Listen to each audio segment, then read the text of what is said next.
nyerang gue nih, konten gue sama Panda yang pakai daster, ya diserang balik juga. Orang gue nggak tahu apa-apa, ngapain gue ngurusin orang yang lagi viral.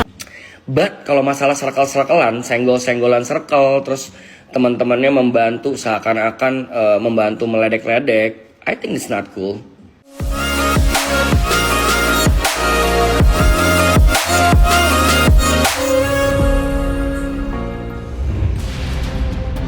Natalie Holscher akhirnya angkat bicara usai videonya bersama DJ Panda diduga memparodikan kehamilan Erika Carlina dan viral di media sosial.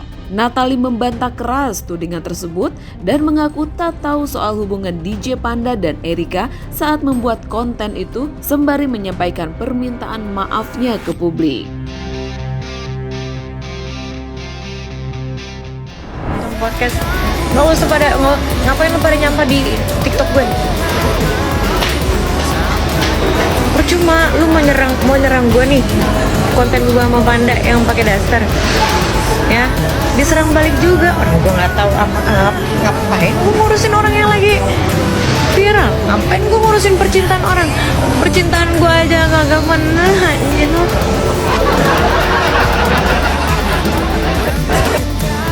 Nyindir baer dong, otak. Gue aja nggak tahu ya mbak R itu siapa, kenal ge kagak gue, kecuali dia temen gue apa gimana, ya. Gue mau berteman sama Panda kek, sama Claudia kek, mau sama Omo Kucrut kek, suka-suka gue.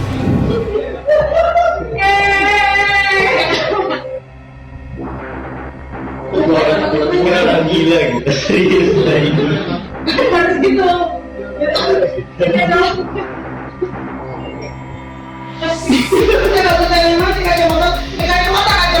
Gak gitu juga bang.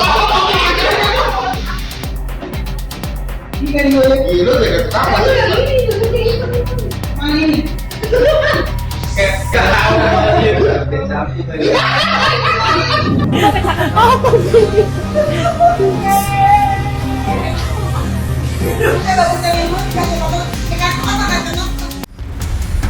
Sayangnya, banyak netizen yang merasa tidak percaya dengan pengakuan Natalie.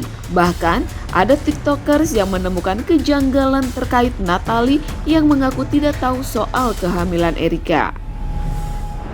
Aduh Kak Natalie, kamu lupa ya untuk edit tanggal CCTV yang baru kamu upload itu. Sekarang jadinya kamu hapus lagi deh. Jadi buat yang belum pada paham, kemarin itu kan Natalie Holscher dan juga circle-nya sempat diasumsikan bahwasannya mereka ini menyindir kehamilannya Erika. Dari situ Natalie ini mulai klarifikasi lah, dia bilang, oh enggak kok, nggak ada maksud nyindir. Bahkan pada saat itu dia baru banget pertama kali ketemu sama si DJ Panda. Dan akhirnya Natalie Holscher ini ada upload kalau nggak salah di Instastory ya, file dari CCTV pada saat hari H pembuatan konten. Akunya sih pembuatannya itu April ya, tapi pada saat dibuka video CCTV-nya kan ada tanggalnya tuh ya di pojok-pojokan atas. Ternyata tulisannya itu adalah 14 Juli, which is baru-baru ini. Dan balik lagi ke poin awal ya, Natalie ini kan bilangnya kalau pada saat pembuatan konten itu juga adalah pertama kalinya dia ketemu sama DJ Panda. Tapi di video CCTV yang beredar, jelas banget DJ Panda ini baru datang bawa makanan langsung duduk ke meja makan. Maksud gue, ya pada umumnya ya, ketika baru ketemu pasti ada rasa segan gak sih? Kok ini tiba-tiba dia udah bisa langsung nyelonong duduk gitu loh, kayak udah tahu nih peta rumahnya seperti apa. Jadi sekarang gue mikirnya cuman,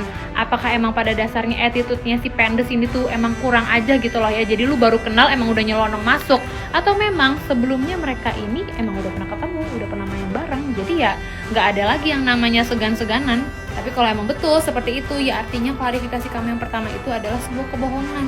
Dan kalau memang itu adalah sebuah kebohongan, berarti poin yang pada saat kamu bilang, enggak kok, aku nggak bermaksud nyindir si Erika, ya bisa jadi itu juga adalah kebohongan. Maksud gue gini ya, semua orang tuh bikin kesalahan. Ya, semua orang pasti bikin kesalahan, tapi nggak salah kok untuk meminta maaf, or at least stay silent aja daripada menyebarkan klarifikasi yang jatuhnya bohong. Akhirnya kan jadi blunder, padahal sebelumnya sangat amat vokal dalam menyuarakan klarifikasi, kayak seakan-akan meyakinkan banget bahwasannya dia ini tidak bersalah dan tidak bermaksud jahat. Tak hanya dicibir netizen, mantan istri Sule itu juga mendapat kecaman dari kekasih Erika Carlina, DJ Bravi. Bahkan, klarifikasi dari Natalie tak membuat amarah DJ Bravi mereda. Kekasih Erika Karlina itu justru makin geram dan secara terbuka menyatakan siap perang melawan DJ Panda dan gengnya termasuk Natalie Holscher. Apapun alasan mereka, menurut gue mereka semua jahat, tegas Bravi dalam unggahan video TikToknya. Mungkin kalian lihat postingan gue kemarin dan menurut kalian, Bravi, you need to speak up, Bravi, you need to speak up, Brav, Icong, lu harus ngobrol, lu harus ngomong, lu harus speak up tentang ini. I was asking Erika. Gue berkali-kali minta, sayang, if you need a cover, tell me apa yang harus aku cover. Kalau kamu butuh bantuan, tell me apa yang bisa aku bantu. Gak usah sayang, I can handle it myself. Gak usah, aku bisa urus sendiri, gak usah gini-gini. Perlu gak aku ikut campur? Gak perlu gini-gini. Sampai Erika ngelihat video parodi tentang itulah ya. Mungkin kalian semua udah tahu kan. I'm not gonna say the name, sekali lagi gue gak akan mention siapa namanya. Kalian udah pada gede, kalian juga tahu videonya viral banget. Yang memparodikan atau mungkin bahasa gue tuh mocking. Mocking tuh artinya mengejek orang atau meniru sesuatu perbuatan yang menurut mereka lucu dan bisa dibercandain. Back again, gue juga tadi baru posting. Dan akhirnya Erika mengizinkan gue karena dia udah gak tahan dan gak kuat terhadap ejekan-ejekan dan hinaan yang ditujukan kepadanya. Karena tidak objektif, balik lagi. Tidak objektif kenapa? Karena menurut dia tidak pernah menyenggol siapapun, dia nggak pernah berurusan sama siapapun, even gue juga tidak pernah punya masalah sama siapapun circle-nya. Kalau sama orangnya iya pernah. Dia nggak kuat dan dia bukan meminta bantuan, dia mengizinkan gue untuk involve ke kasus ini. Kasus yang mana bang? Kasus yang circle bahagia ini. Gue nyebutnya circle bahagia karena videonya mereka bahagia banget. Mereka seneng, mereka membuat ini terlihat lucu dan juga seru gitu. But I think it's not cool bro. Akhirnya gue minta izin, sayang boleh gak untuk di ini aja, di kasus yang ini aja yang kamu diceng-cengin, diledek-ledekin di video tersebut, boleh gak aku ikutan? Karena gue nggak tahan guys, orang mungkin kalian tahu rasanya ya, orang yang kalian sayang, orang yang menurut kalian baik, nggak pantas digituin, itu dilucu-lucuin. Mungkin kalau personal antara si cowok dan ceweknya, not my thing, itu personal issue mereka punya urusan sendiri. Dan menurut gue kalau gue jump in ke kasus mereka itu juga kurang wise karena gue datang baru, gue bukan orang yang temenan dari lama sama Erika, nope, gue orang baru buat dia di hidup dia karena gue baru kenal dia recently kan. But kalau masalah circle-circlean, senggol-senggolan circle, terus teman-temannya membantu seakan-akan membantu meledek-ledek, I think it's not cool. Akhirnya gue minta izin, tadi gue ada cerita juga minta izin sama R, bolehkah aku involve? But note this. When I start, I cannot stop.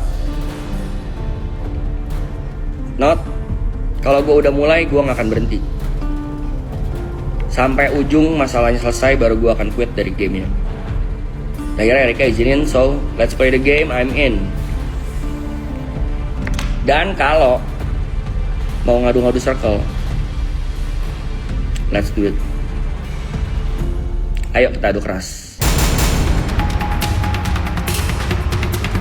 Bravi menyayangkan sikap Panda yang tak menghentikan aksi parodi tersebut. Padahal tahu betul kondisi Erika sedang hamil. Di sisi lain, DJ Bravi yang baru berpacaran dengan Erika selama 2 bulan itu tampak setia mendampingi sang kekasih. Ia juga terlihat mengajak Erika makan malam bersama keluarganya.